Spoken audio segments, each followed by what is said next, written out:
The following podcast is brought to you by the Johners Podcasting Network, found exclusively at WrestlingWithJohners.com.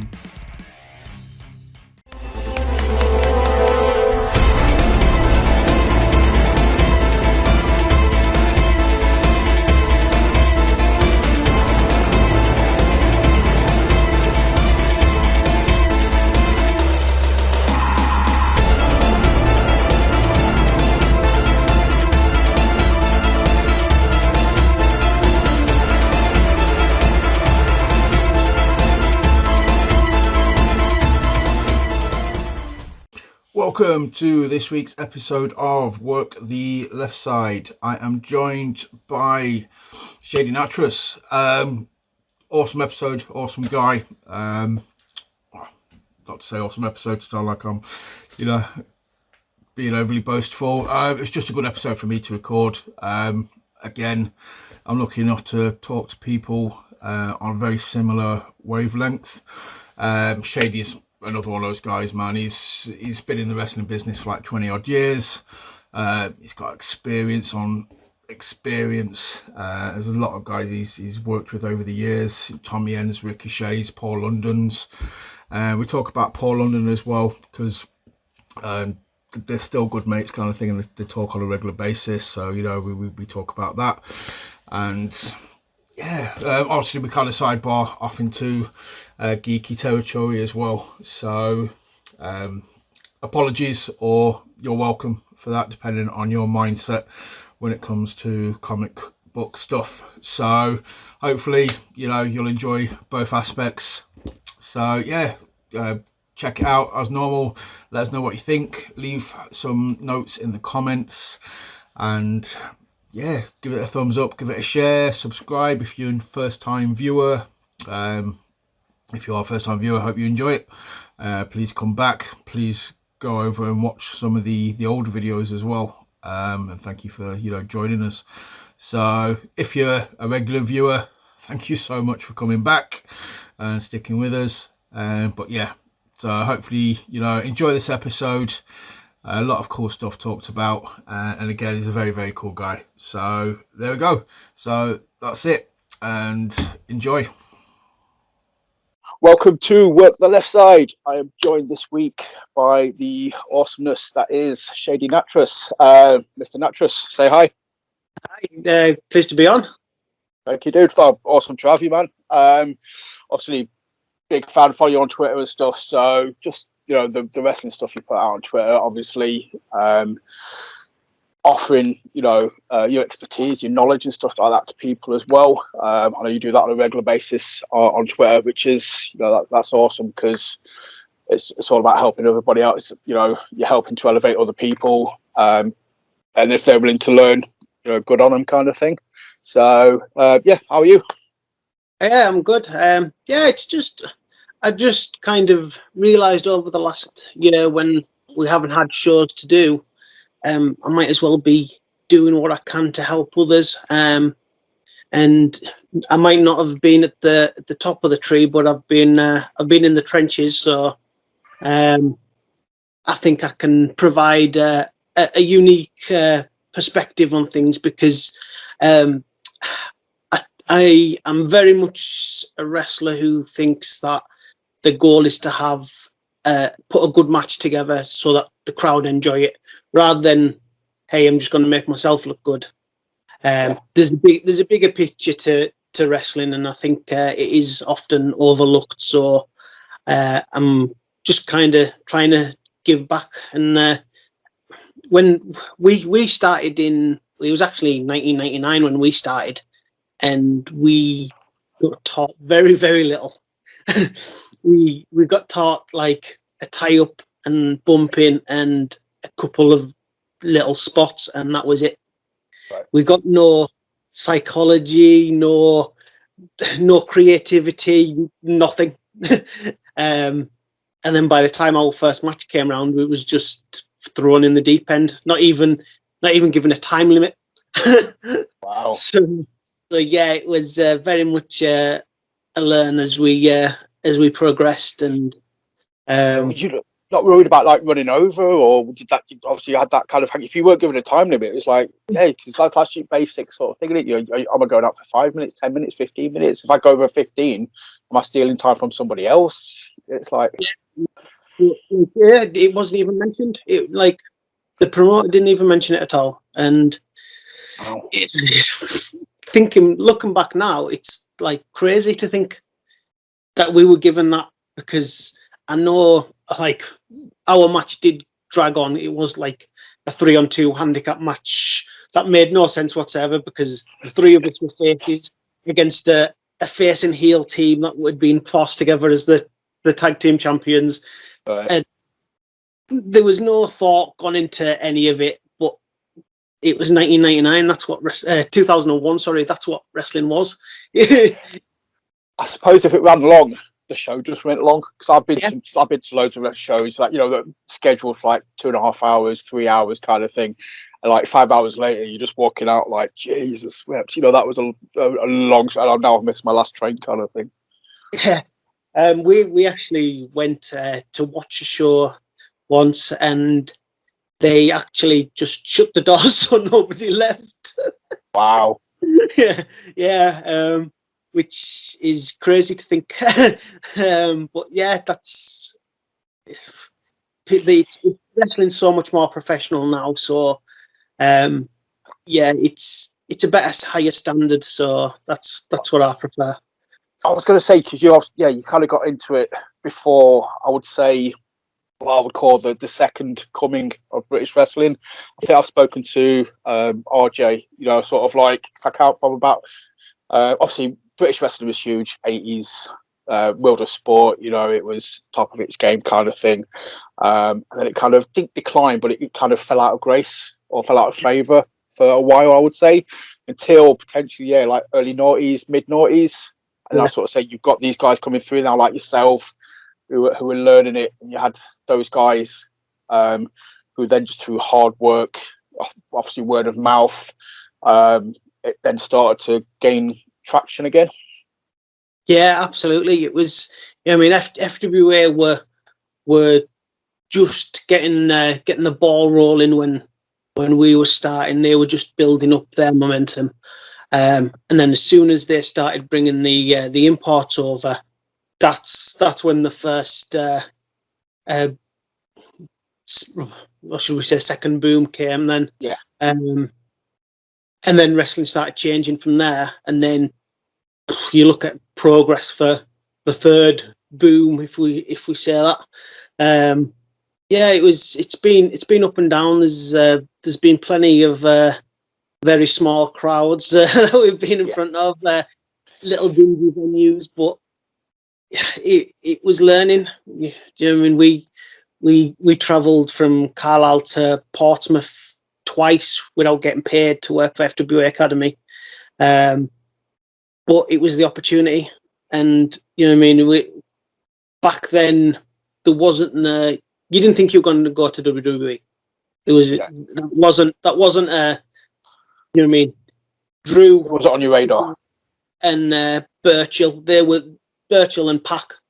So them three were pretty much the only three that really made it to WWE, and that was because they were all exceptional at something, whether it was appearance or size or the skill. Whereas the rest of us were just like, well, we'll just work the circuit. So WWE was never really an option. So we just stuck to what we did, and after 14 years, I kind of I worked with Paul London, and then I realised what I was doing. I was going to say, when I was looking through your list of matches, I clocked London's name in there a few times. Just got to say as well, man, looking through the resume matches, there's just literally like you fought the who's who of international talent and British talent as well, kind of thing. And it definitely looks like at one point you were. I would say like every promotion's got that one guy that if there's an international talent coming over, you put him with your top guy kind of thing, or the guy that is consistent, that will deliver for you kind of thing. And yeah, looking through your thing, it seems like definitely you had that spot. Yeah. And it, like, it's difficult because Target's actually like run by my brother, so it's difficult. I'm now in a difficult position, whereas I've got to not just be the person that gets the matches, if that makes sense. It was never done like that. It was never booked that way. But I was the biggest star in Carlisle, so it makes sense to sell tickets. Do you know what I mean? As the import faces the person from Carlisle. Yeah. And then I turned heel, and it actually made sense for me to be in these matches. So it all kind of rolled together and made sense. It wasn't just a case of, you know, I mean, we've all seen promoters booking themselves in these big matches, but it actually made sense for Target to do it. And luckily, I think I held my end of the bargain. Well, like I say, I don't, regardless of like, you know, family and stuff, if you want delivering, then business is business, and it, you know, you wouldn't have been doing it again, kind of thing. So obviously I was looking through, and yeah, I should say Paul London, obviously Tommy End. You know, there was one match in there that actually really sort of piqued my interest, which was a triple threat with you, Kirby, and Tommy End. Yeah. And after this, I'm going to have to go and try and scour the internet to try and find that match, to be fair, because obviously yourself, Tommy End, but I'm a massive mark for Kirby as well. I think he's definitely one of the most underrated guys in the British scene. Yeah, I am as well. I always thought Kirby was probably the best all-round worker in the country.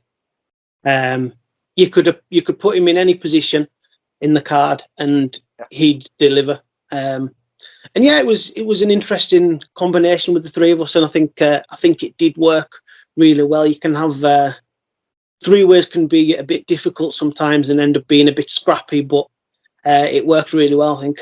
Yeah, you kind of have to avoid that. Somebody getting thrown out and then two guys doing the work for 5-10 minutes and they're swapping over, kind of thing, because it's become very format. It's just become a formula of, I'd say, WWE three ways more than anything. But yeah.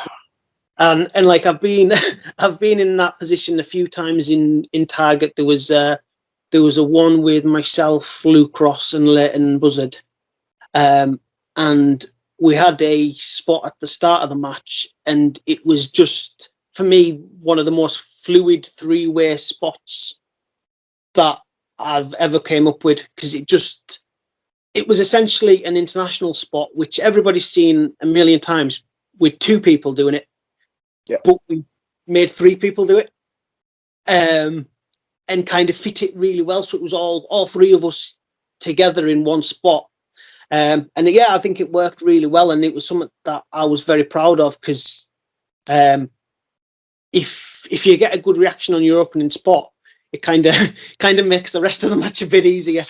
Takes the pressure off, doesn't it, kind of thing. You can be like, right, okay, yeah, the fans are into this. Let's just, you know, do it. And then you've got another three-way that I had with Soldato and the Great Okan from New Japan. So there was a language barrier, because Soldato was the Scottish luchador with a mask on. Great Okan, his English wasn't the best, and he was also working with an injury which he was really worried about, because I think he had split his head open maybe the night previous, Right. and essentially A&E over here had said, look, if he gets split open, we're not going to help you. So he was really worried about opening it up again. So, but that was, I kind of took it on my experience to hold that together, and I think it worked. It wasn't, it wasn't the best match on the show, but we held it together long enough for the people to get into the match. So yeah, learning experience for everyone, I think. Man.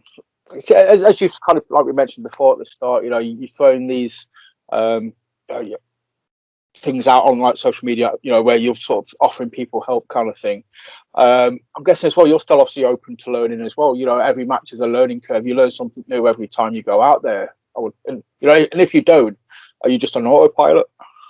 Yeah, I always want to get better.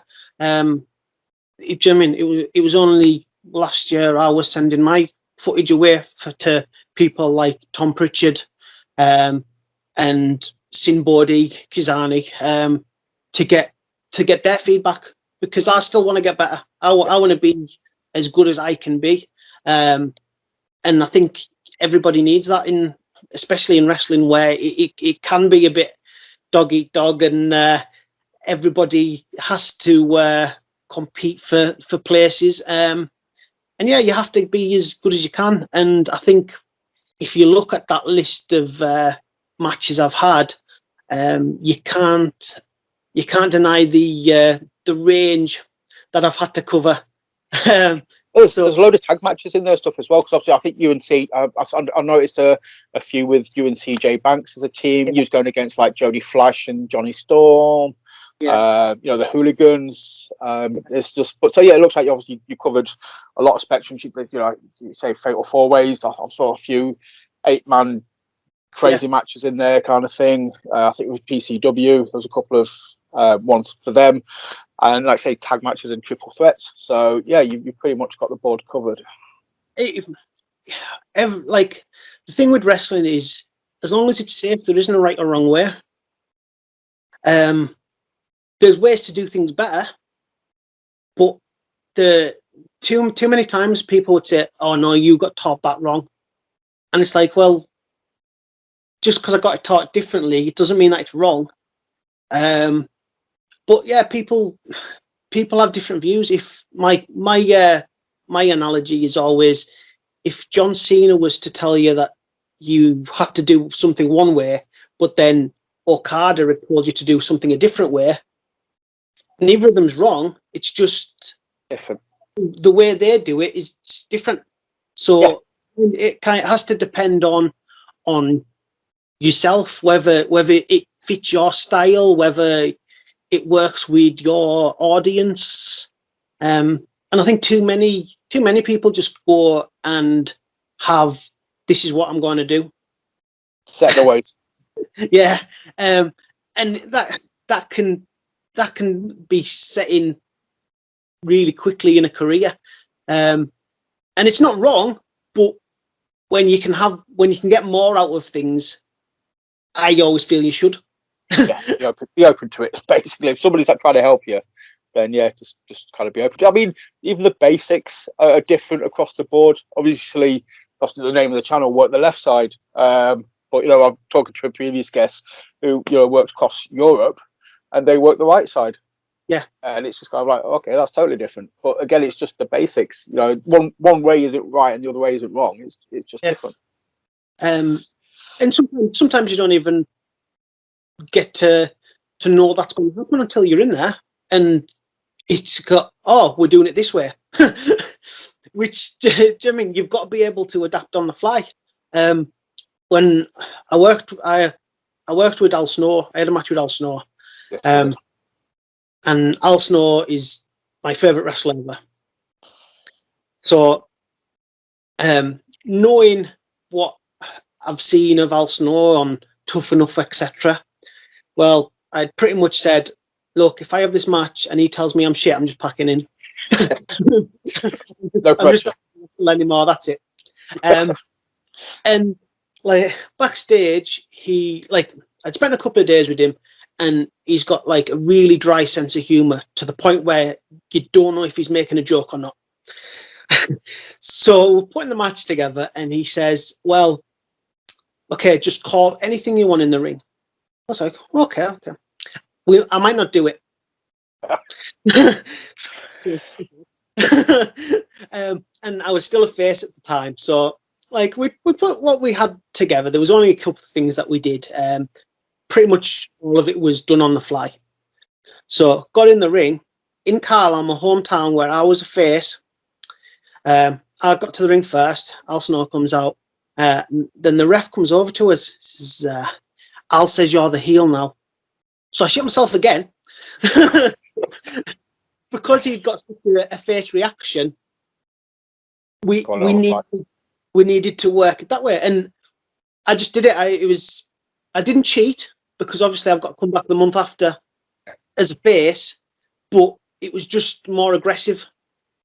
And like Al did appreciate the fact that that just happened, and it was just one of those things. You just go with the flow, what works best. So then we got backstage. Was everything all right? It's like, yeah, it was good. So I was like, so we worked another show with him the day after, and I actually pulled him aside and said, "Look, can you tell us what I did wrong?" And like he pointed something out, and he says, "The match I've just had here, he did the same thing, so it's not a big deal, but something to think about." And so I was like, "Okay, well, if Al thinks I'm all right, I'm all right." Yeah, I'll take that. Yeah, that's quite a good compliment in the sense of at least I didn't tell you was quit. Crap, and you had to quit. That's it. I'm just like, oh, dude, I can't even imagine just the pressure you must have been on at the point though. Just you weren't going into it with that mindset as well. Just like that. Oh no, also don't like me. That's it. It's done. Yeah, he's one of those guys that seems. It's obviously got a good reputation. About him. He's solid.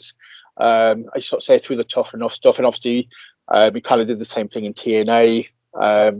He's obviously very trusted to critique and coach people. So yeah, if he says you're good, man, that's it. Take that and run with it, dude. Generic question then. Obviously late 90s, if you sort of say British wrestling wasn't in its boom at that point. It probably was very hard to even locate a school at that time. I would have thought there may have been like a handful across the country. Yep. What got you into it, man? What made you sort of be like, right, this is what I want to do? Well, unfortunately, I've got 3 brothers. So it was often WrestleMania time at our house. And a lot of time we would just kind of bring it on ourselves to have our own little matches. And I think for us, we kind of got early on the working together part, because we found out early on if we didn't help, we're going to end up getting hurt. And I was a wrestling fan from like 1991. That's when I got into wrestling. Because I was yeah. So I got, once I was into wrestling, it never actually like crossed my mind, hey, this isn't real. I never went, hey, this is real, but it didn't bother me that it wasn't real, and it was never, oh my god, it's not real. There was never one of them moments, I think. But I always enjoyed your Mr. Perfects and your Mighty Genettis and people like that. It was the workers that I always enjoyed. And then my brother was a big collector of wrestling magazines, and we found a school in Blackpool, and it was pretty shocking. It was run by a guy called Jack Khan, who I've heard William Regal isn't a fan of. And we paid £200 to join, because we'd heard stories from America. That's some of that they did to join schools. So it wasn't really a thing. But then we had to pay £20 every session for an hour and a half in a boxing ring with no insurance. And then after several months, it became a thing where we'd turn up, he'd let us in, and then he'd disappear until the training finished. So basically, we just put little matches ourselves in a ring, and then we turned up one week, and then he wasn't there, and that was it. And that was when we moved to what was known at the time as AIWF GB, or GBH, I think it was called, and that was in Stoke. That's where your Dean Allmark and people like that were from. Dean was a big help for me early on. I think because he wrestled a style that I enjoyed, So I think it kind of worked well for me to pick things up off Dean. But then once we started on shows, he had actually went to All Star, so I never got a chance to work with him early on. Yeah, and that was us in at the deep end with as far as learning. We just kind of learned on the job. I was always kind of struck. You mentioned Dean there. He always seems to be like a constant as well. You know, within British wrestling kind of thing. You know, but sort of clashers like yourself. He's just there. You know, but he's very very good at what he does. And if you see him advertised, you know the dude's going to deliver kind of thing. You know, he knows the dynamics inside and out. And yeah, again, very under. I don't want to say underappreciated because he's not by the fans, but he doesn't never seems to get the limelight. Yeah, and I do sometimes wonder if people like Dean are okay with that, because he loves the business. He knows that if the time comes where he needs to be in the spotlight, he can do it. So yeah, there's so many on the British scene that can kind of fit that role. And I do think we are very lucky to have the talent that we do in the country. Yeah, I'll tell you, CJ Banks, obviously, you know as well, former tag team partner. He's another one I would place within that sort of list. Joey Hayes, I think, as well as some, you know, a handful of guys that are just kind of, yeah, not underappreciated, but just don't seem to get the recognition that they deserve just for being as good as they are, kind of thing. One of the possible reasons is maybe a lot of our work was done out of the social media spotlight.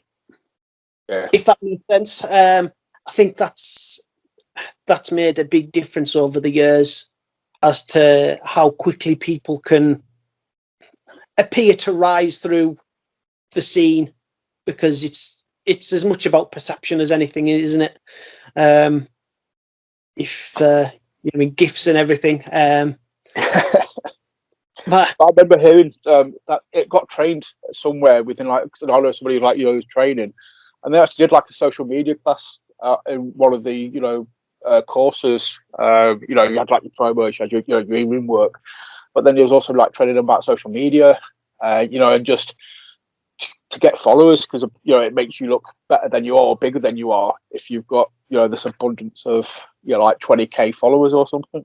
yeah, and that was something I think I personally struggled with. As like last year was a big almost eye opener for me, because I always I think I'm quite good at wrestling, but I'm also, I don't have an ego, Yeah. so I don't like saying, "Hey, look at me." And I think over social media, I've often been kind of safe, if that makes sense. Oh, it does, but you're not using it to big yourself up as well. You know, you can go through your social media, and it's very much, as I said before, you know, to help other people out, kind of thing. You're not blowing your own horn. It's But even by the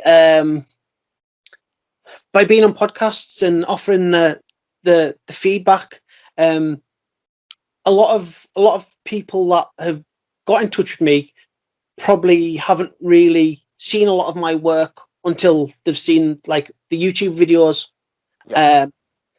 And I don't want to kind of say, "Hey, you should know who I am because I've been wrestling for so long," because that's not how the world works. But I kind of brought it on myself last year when we were all stuck in lockdown. I might as well say, "Look, I can do something to help myself as well as everybody else here." I wanted to stay relevant, and that's why I offered to do the podcasts. I honestly never thought people would be in touch, because, as I say, I don't have the ego, because the end of the day, we fake fight in our pants. So I don't think that I don't see me personally, because I'm realistic. I also know I mainly wrestle in Carlisle, so a lot of the country won't know who I am. But I also believe in my ability that if you watch me, you'll understand why I do think I'm good enough. And yeah, I just kind of thought, look, I need to do something, so I'll offer to do podcasts. I'll do the match feedback for anybody interested. And I tell everybody that I do the feedback for, like, if you don't want to take what I say to you, it doesn't bother me, because it's up to you. It's your career. You kind of do what you want to do. I'm not going to tell you you're wrong for not listening. And making the YouTube videos, I absolutely hate doing them, because it is the reason why I call it Pro Wrestling is Real Life, is because we all have a million things going on. Not all of us are able to do wrestling full time. I have a work job during the week, working night shift. I have a girlfriend and a young daughter. I've got an ex-wife and 2 kids that live with her. I've got loads of stuff on. I deal with anxiety, self-image. You know what I mean? I do often struggle with things, but the key for me is wrestling. Yeah, Wrestling's kept me going for so long. It is one of those things that it's always there. If I'm having a bad day, I can watch wrestling. If I'm happy, I can watch wrestling. If I'm sad, I can watch wrestling. It's there for everybody, and that's what upsets me about the whole gatekeeping thing. There's enough wrestling for everybody. So yeah, if you don't like something, don't watch it. Watch something else. exactly. And if you're telling people not to watch, then you're downselling what you're watching, because the more people turn up to shows, the more shows can be on, the more money they make, the better the wrestlers they can get. And it is a case of everything. The bigger picture is wrestling can be better by everybody working together. Yeah, that's you can stand on each other's shoulders as opposed to dragging each other down, kind of thing. Yeah, that's why I've also made the Project Wrestling Unity brand, and that's people thought when I first did it that it was just to sell t-shirts. The t-shirts were just, hey, if you want to support us, support us. But it is mainly because I always felt that if I shared certain things, it would look like I was trying to kiss ass or try and like help myself.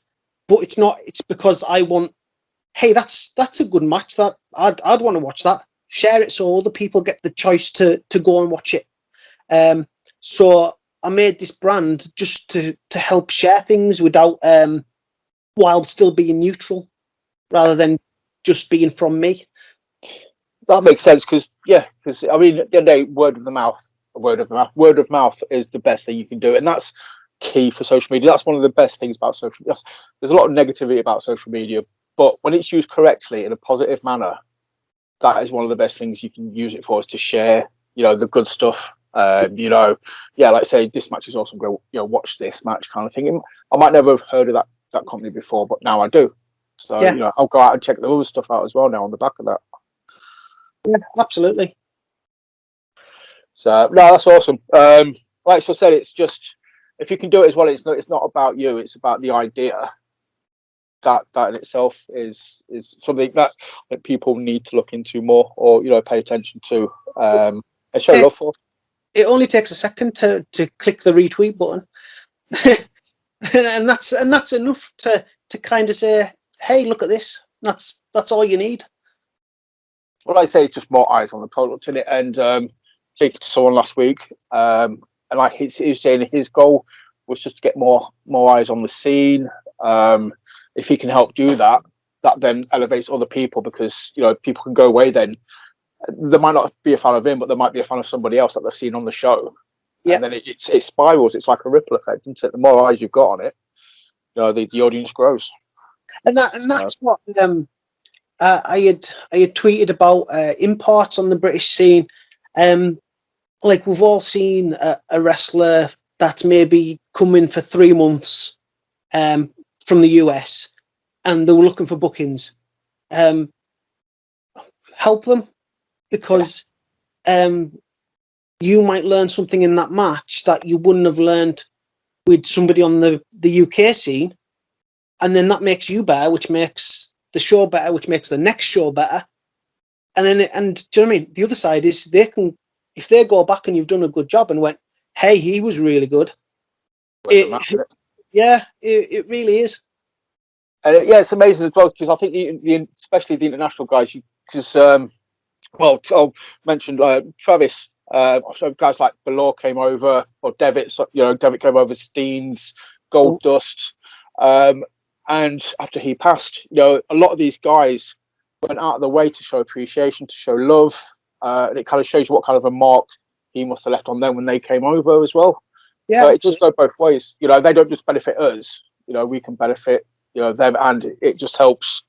I guess it could potentially get you a foot in the door elsewhere as well. Yeah, absolutely. And that was going back to the Paul London match. I kind of went into that when early on in our careers. It was always, if there was an import, it was a Jake the Snake, it was a Barbarian. It's somebody like that, which, don't get us wrong, good workers, but by this point you were getting bare minimum out of them. And one of the first things Paul had said was how he had been watching my stuff on YouTube to kind of get an idea of how it worked. Okay. And, well, first of all, that blew my mind. But yeah, but then we had the match, and we clicked, and we had a chemistry. And then it made it special. And do you know what I mean? I've been talking to him today. We're constantly in touch. He sent my daughter a video message for a birthday. Do you know what I mean? He won't do. There's nothing he won't do to help me, and he knows that I'll help him any way I can. And do you know what I mean? That's just from having a match. So, do you know what I mean? If that can work, then you want to be having these matches, even if, you know what I mean, it might not be an ex-WWE superstar, but it might be somebody who's on the way up, or, you know what I mean, any position. It's always a learning and a growing opportunity.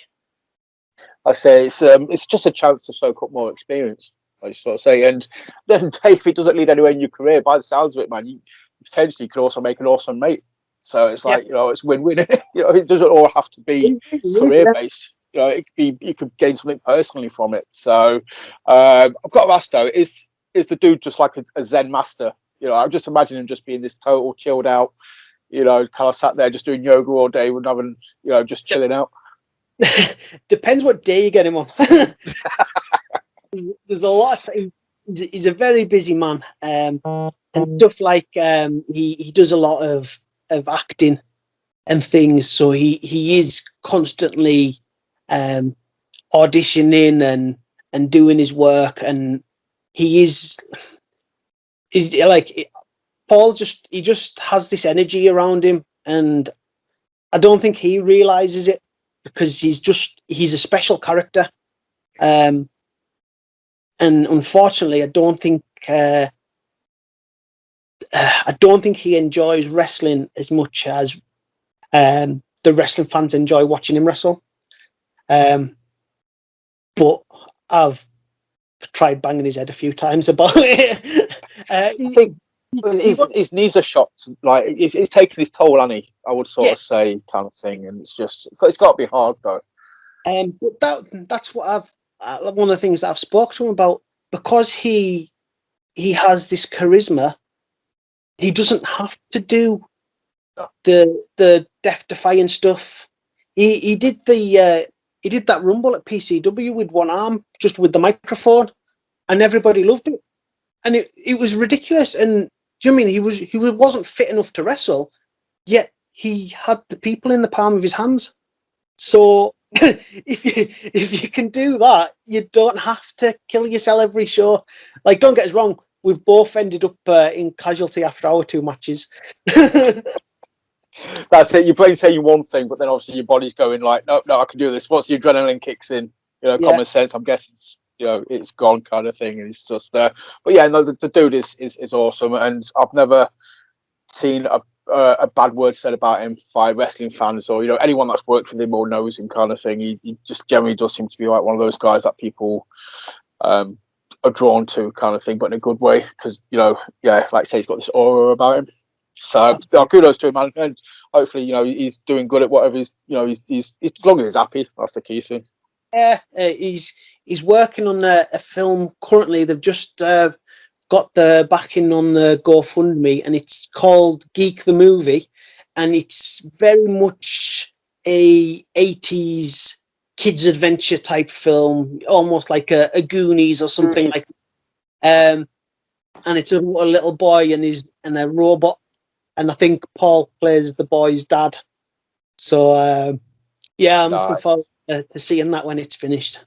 Yeah, well, obviously keep us posted on Twitter and stuff, and we'll spread the word, because you had me at 80s kids adventure, just, that sort of stuff. I was like, yep, that's it, I'm there. Kind of ties into the whole geek life. You and me have talked about numerous times. I've spoken to this, but with a few people now. The crossover appeal between wrestling and comic books.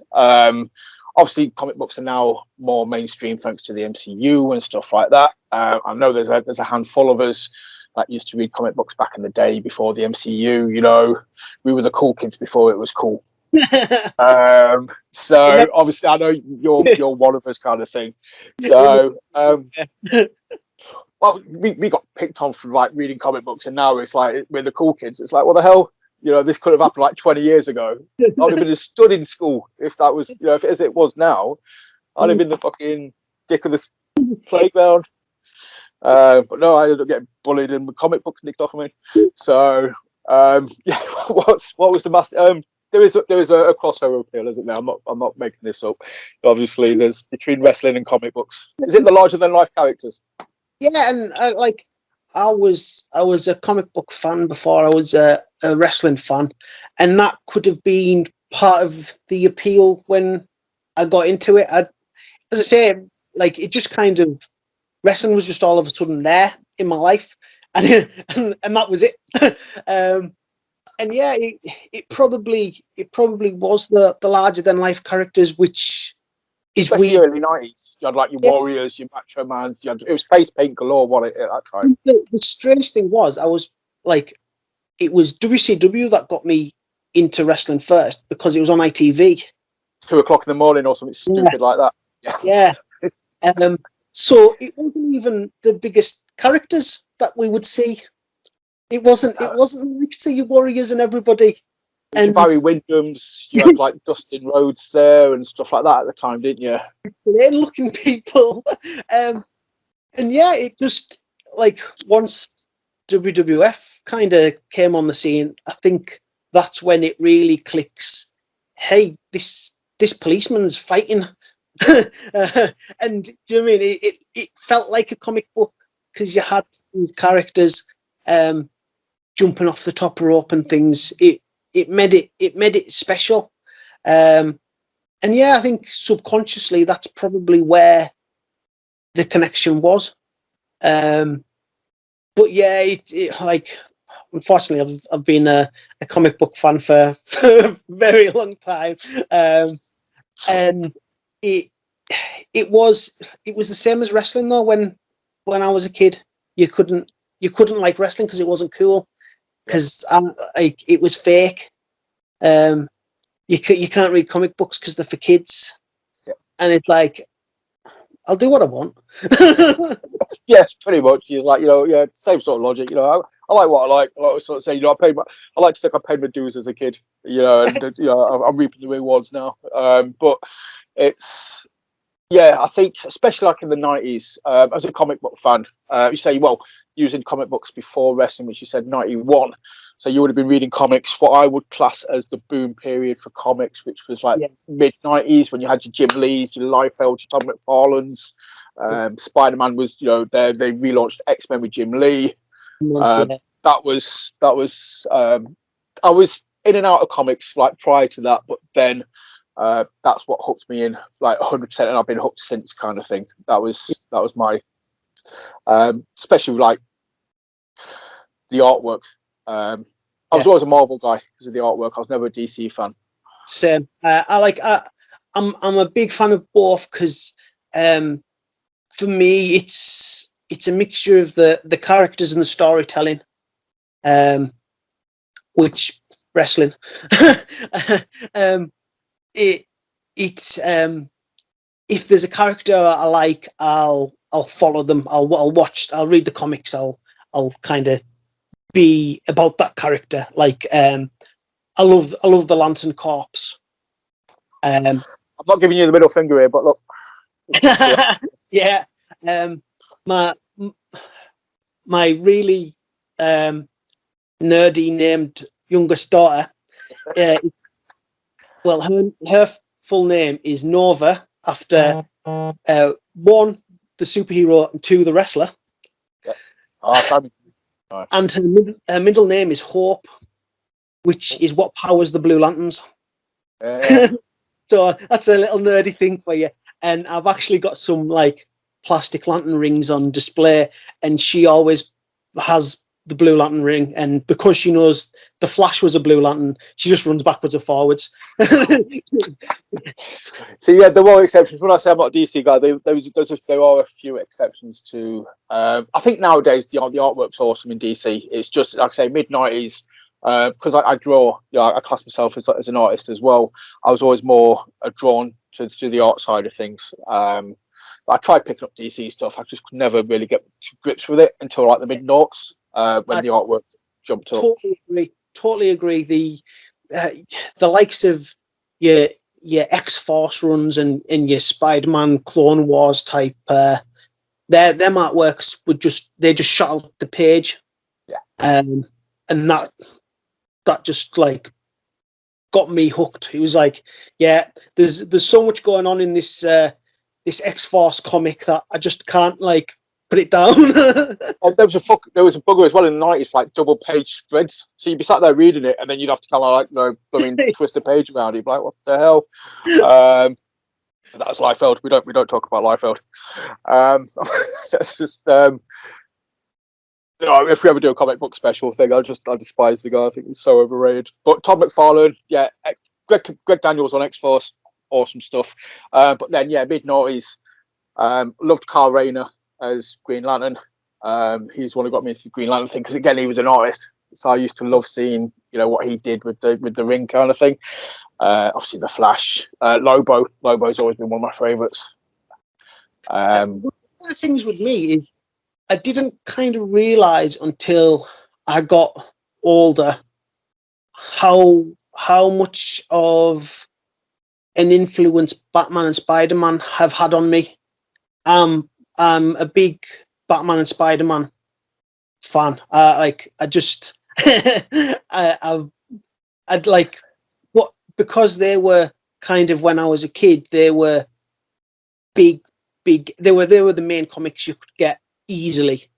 And like when I went to watch Infinity War with my girlfriend and my son, and when Spider-Man turned to dust, I was in tears in the cinema. It was like I didn't a film hadn't got me like that. And it was just like, I'm a mess.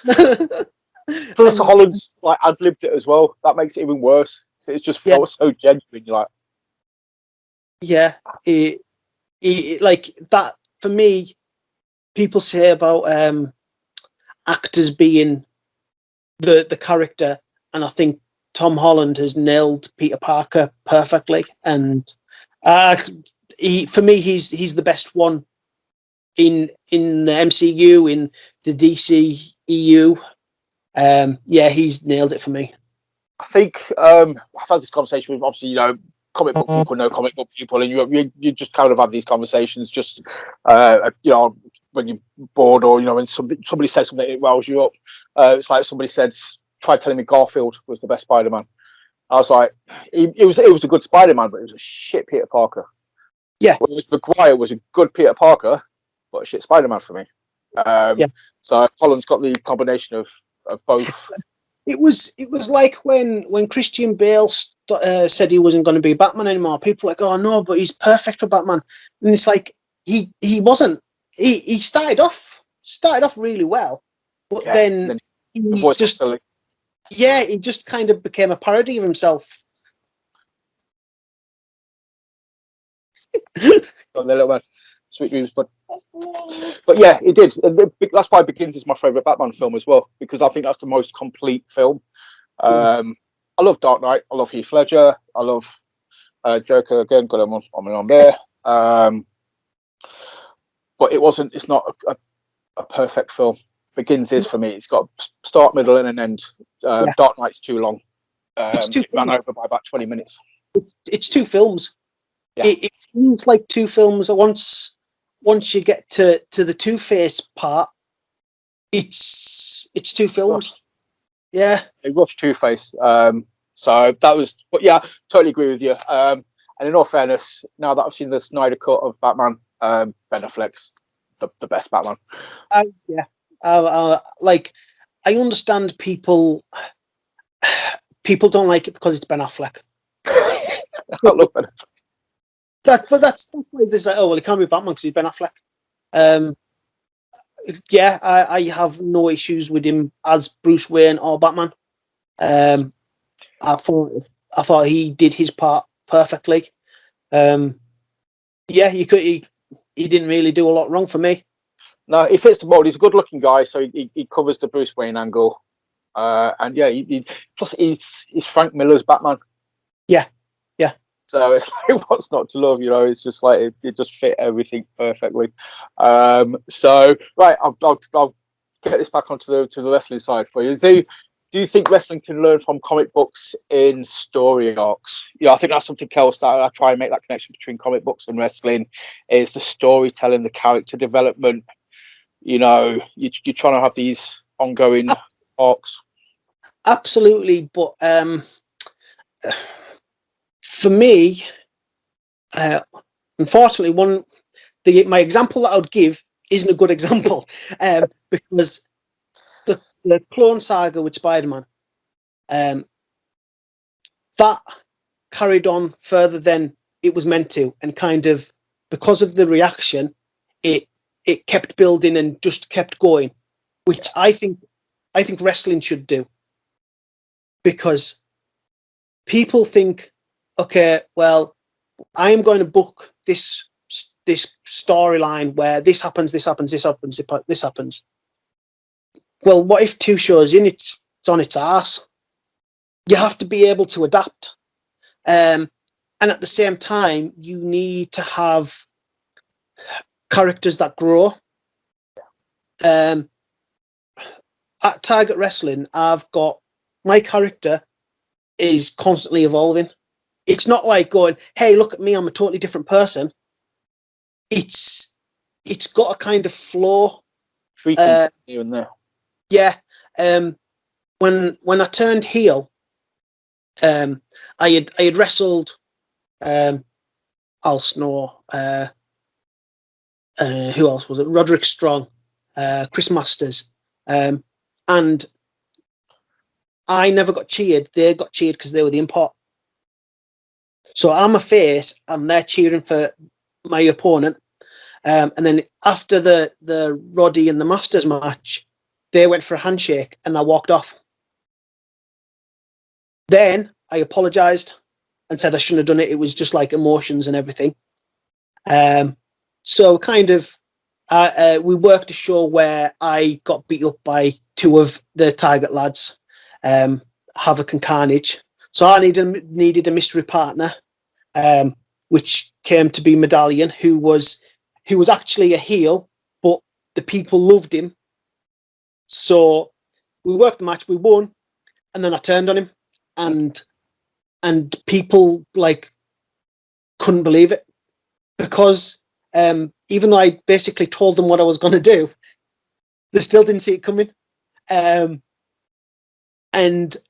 like I cut a promo saying the same thing, just like, hey, why aren't you cheering for me? I'm here. I'm here every month, putting the work in, and you cheer for the other people that don't want you to. Do you know what I mean? That aren't bothered. And that set off my heel story, which I won the High Octane title. Then I wrestled Ricochet, Shane Strickland, and every month I'd have a cheat where either the referee would go down and then I'd hit them with the belt, or the referee would go down and they'd hit their finish and there'd be no ref.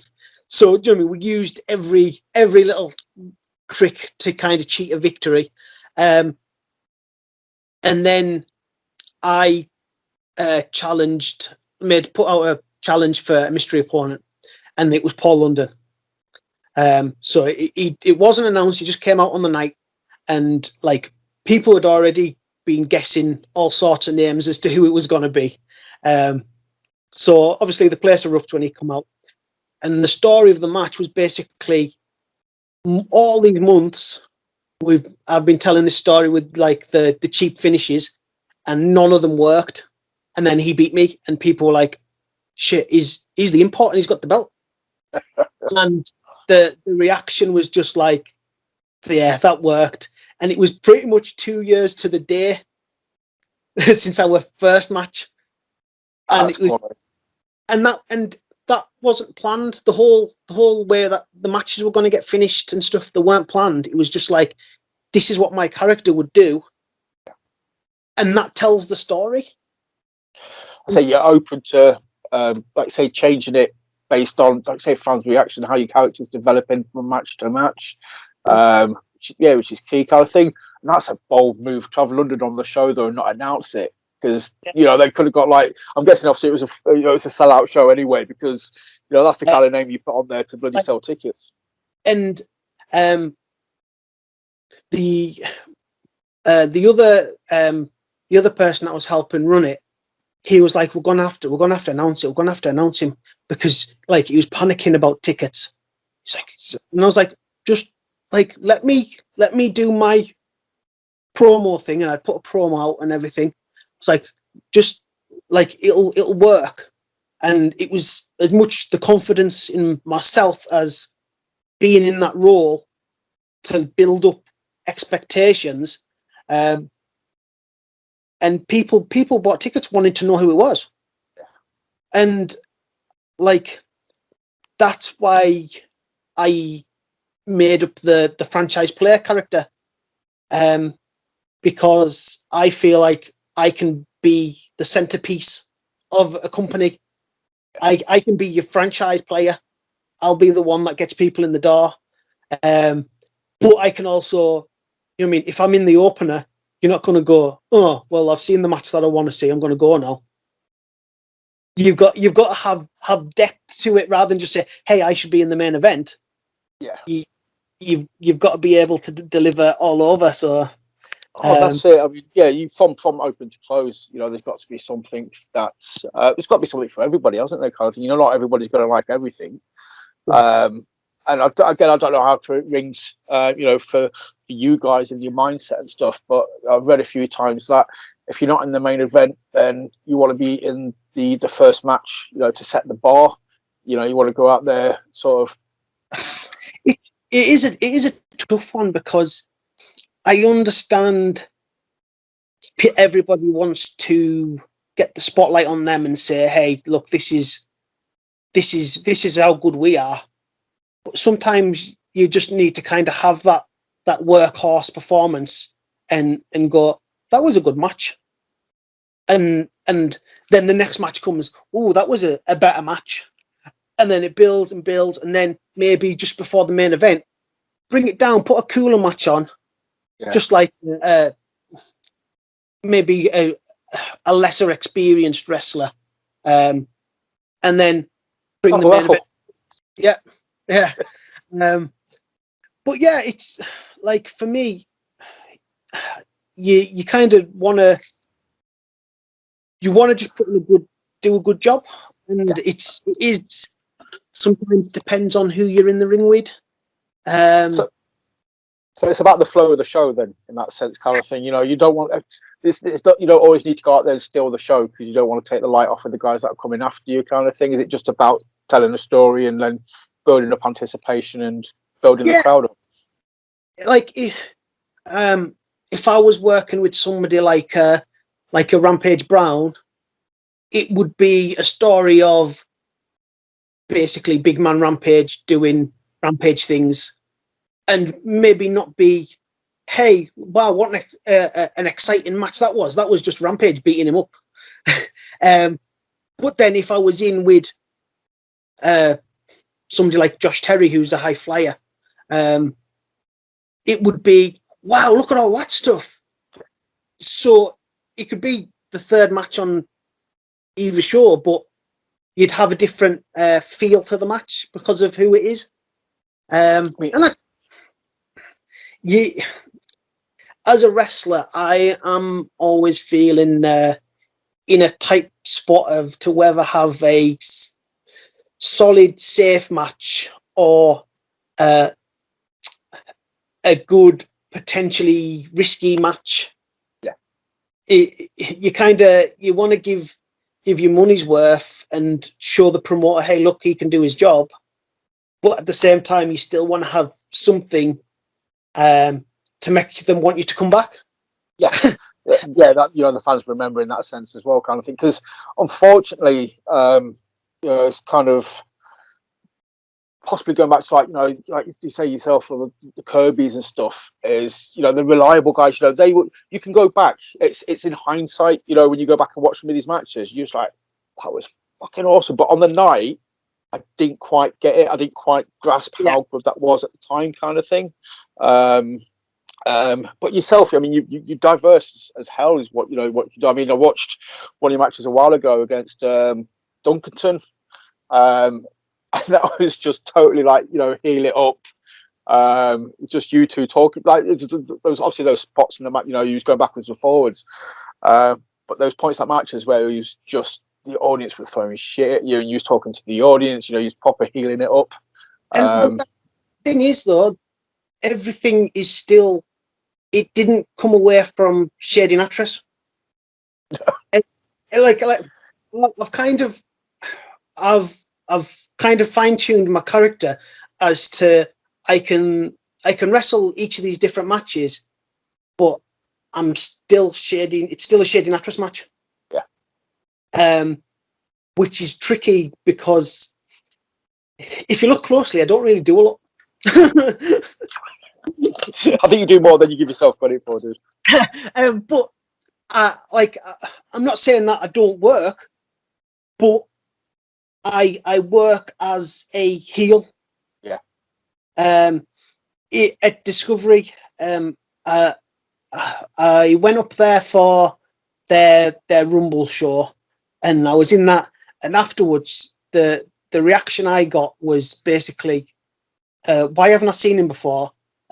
He was one of only like 2 or 3 heels on the show, like actual heels. And I didn't do anything. Do you know what I mean? I did what I do. Sometimes less is more, though, isn't it? That's the kind of thing as well, especially when you work in heel, because, you know what I mean? It's like, again, I was speaking to Robin about kayfabe a while ago, and I missed that. You know, when you go back and watch, like, you know, old school wrestling, and you just, like, when kayfabe was a big thing, to be a heel, just to get the heat, all you had to do was flip, you know, like, just shout at the audience, and that was it. Then you 5 minutes, you were being barraged with insults, kind of thing. And that's what I do. The way I kind of work my character was, Discovery was a good kind of thing for people that hadn't seen me before was I worked a tag match where I tagged with Josh Terry against Polo Promotions. So I was a heel. Josh is like super baby face. I cost us the match because he was trying to show off, do what he does. And then it ended up falling on my ass and we lost, and then he hit a shooting star press on me. And this kind of built up to, I think we did 2 more shows where one more show we built it, and then we had the match.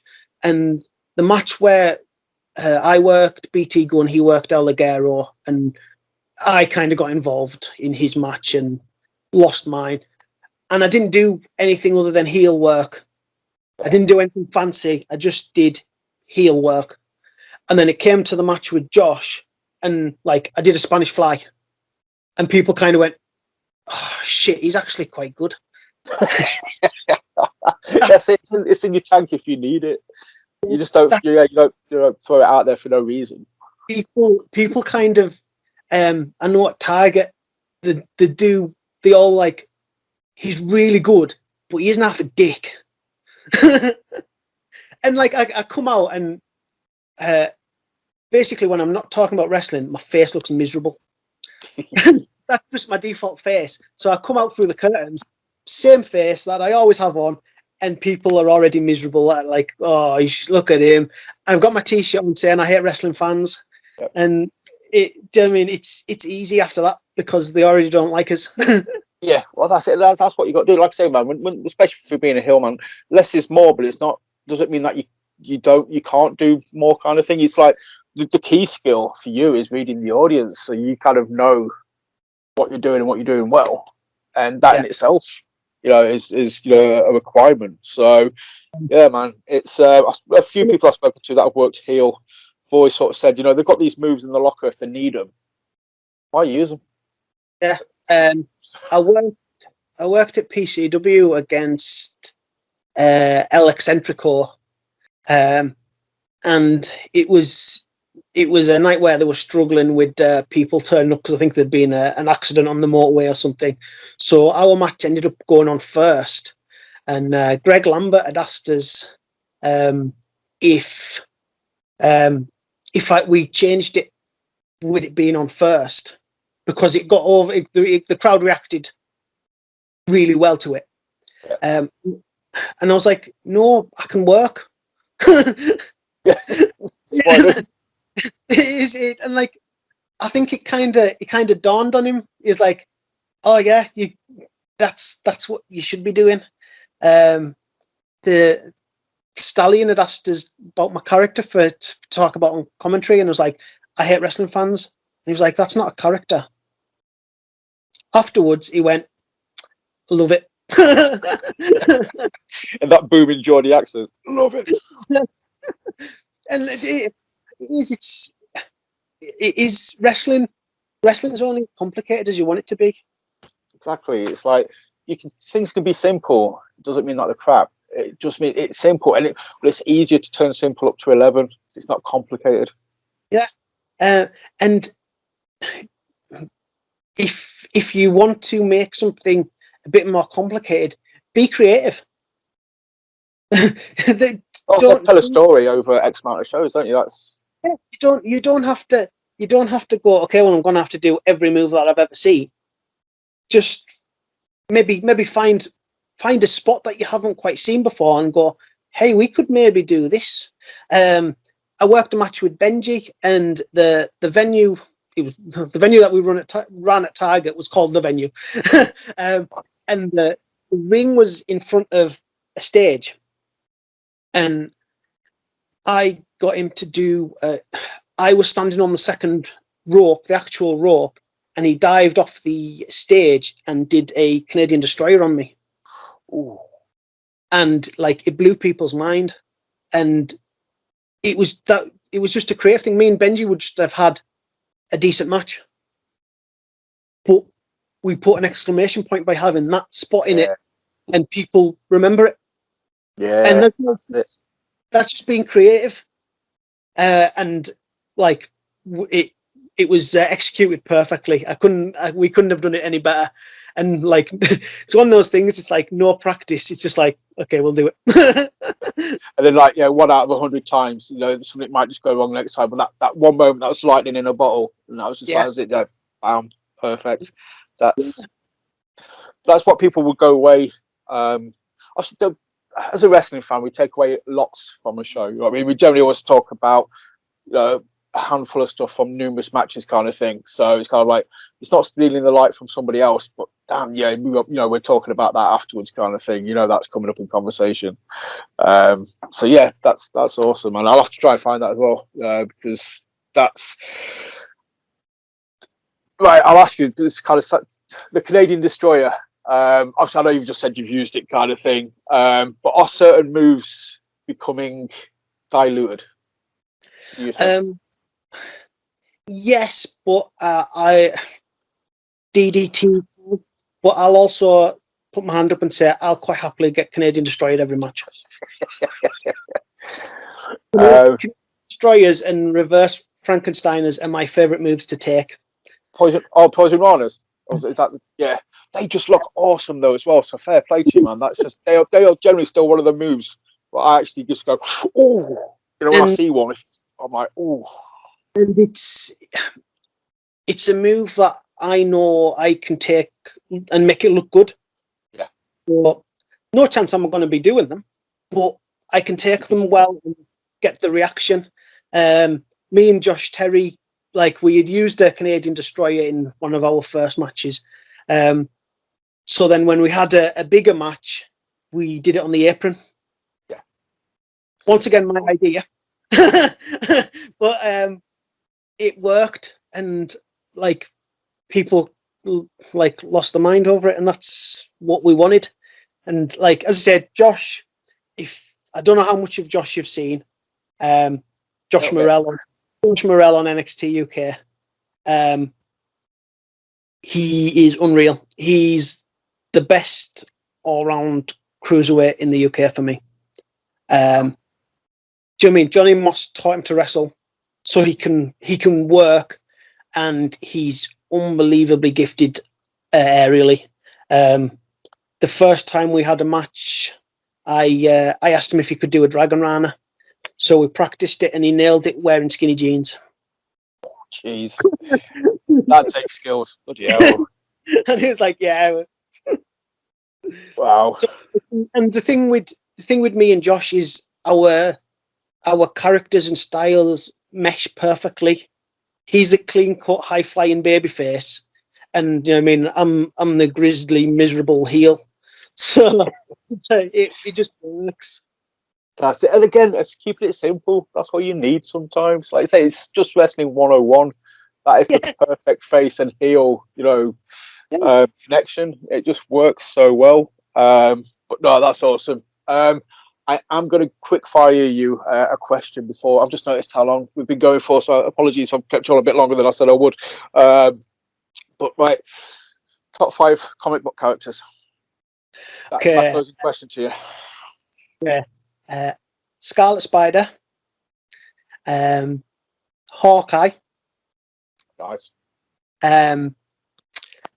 Nova, Yep. Batman and Spider-Man. Nice. Who wins between Nova Corps and Green Lantern Corps? Just because of both corps, I've got to throw that question in. Green Lantern Corps because there's not enough depth in the Nova Corps. Unfortunately. No, I love the Nova Corps, but yeah, like I said, the Green Lantern Corps are just huge, basically. Yeah. So, and we'll hopefully get a good film at some point based on the Green Lanterns. So, no, actually, last question.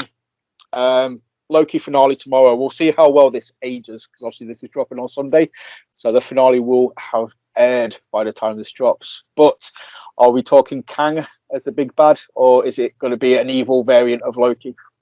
I'm fingers crossed for a Kang, but I don't want to get my hopes up and be disappointed. So I do think it'll be a Loki variant. Yeah, it's a tough one. I say it would set up perfectly, but it's the way that WandaVision went, where And it's like, oh, it's Mephisto, it's Blackheart. But no, it's and Wanda all along. it would have worked perfectly. And you know what I mean? Once again, is this our wrestling brain putting two and two together? But yeah, it's like the three TV shows that Marvel have put out have just delivered every time. But they've all been about self-evolution of the character or self-development of the character themselves. Like, say, WandaVision, turns out it was Wanda all along. It's her story. Obviously, Falcon, it was his story about becoming Captain America. So, yeah, based on those two, it kind of leads us to think that they're doing the swerve again. It's not going to be Kang. It's going to be another arc on the Loki character. Totally different. Every one of them's been totally different as well, which is, do you know what I mean? It would be really easy for them to put three series out exactly the same but with different characters. And have you watched Black Widow yet? No. I need to. I think I'm going to go next week. I saw your tweet about it, man. I know you enjoyed it, didn't you? Better than I thought it was going to be. He was definitely better than I thought it was going to. Because she's not a character that I was particularly invested in, but you could not watch it and not feel like you've missed anything other than the after credit scene. I was kind of waiting for a Hawkeye Black Widow film. I always thought they would do that together kind of thing. I always thought that was a perfect collaboration. Find out what happened in Budapest, for God's sake. But no, I know Black Widow's. Plus, it's got Dave Harper in it as well, so he's generally always good. And as much as I didn't really like the Hellboy reboot, he was good in it. It's not his fault, so we don't blame him. The strangest thing in it is Ray Winston's Cockney Russian accent. Oh wow! Wow. Even trying to do an accent, he still sounds exactly the same. Just because we like Skumsky. Right, I need to get that watched. You sold it to me. Any dark side beforehand, I need to see Cockney Russian Ray Winston. Dude, I can't even top that. That's my. I'm obviously of the age I remember, like Scum, and I kind of grew up on a young Ray Winston and stuff. So yeah, that's perfect. Dude, you've been awesome, man. Thank you so much for coming on. Thanks for just chatting wrestling and comic books, and just letting me geek out with you as well, kind of thing. So it's been an absolute pleasure. I generally don't have a lot to say unless I'm talking about wrestling and geeky stuff. So yeah, that's exactly the same. I'll just kind of sit here like I'm the same as you, man. I've got resting bitch face kind of thing. Unless I'm talking about comic books or wrestling, I generally have people come at work who walk around me because they generally think I'm in a pissed off mood or they're too scared to come up to me. I'm like, no, I'm just it's just my face. I can't help it. But yeah, you start talking about this stuff, man. Huge smiles. Absolutely loved it. Do you want to give a shout out to your socials or anything while you're on here? Yeah, it's at Shady Nattrass on Twitter, and if you're on Facebook, it's Shady Nattrass is their Facebook page. And if you want to take a look at the YouTube channel, Shady Nattrass on there, and you'll see the Pro Wrestling is Real Life series where roughly every Wednesday I put a past match on and kind of have a quick chat about the match or some other topic, just and I give a plug after everyone just to kind of pass it on. That's what it is. For the love. Obviously, Project Unity stuff as well on socials. Yeah, it's at Wrestling Unity on Twitter and Project Wrestling Unity on Facebook. Yeah, give it a follow. It's mainly just shares and retweets of things, but that's what it's for. It's not for putting out original content. It's for everybody else to see what you might have missed. Retro is cool. If you've like that's it, man. If you'd like, there's so much stuff. I like wrestling, but there's so much stuff goes on. It's very easy. I've probably watched 5%, of everything that's out there. So that's what, if somebody can point me in the right direction to stuff that I've missed, good on them, man. And I welcome it. So definitely go check that out, people.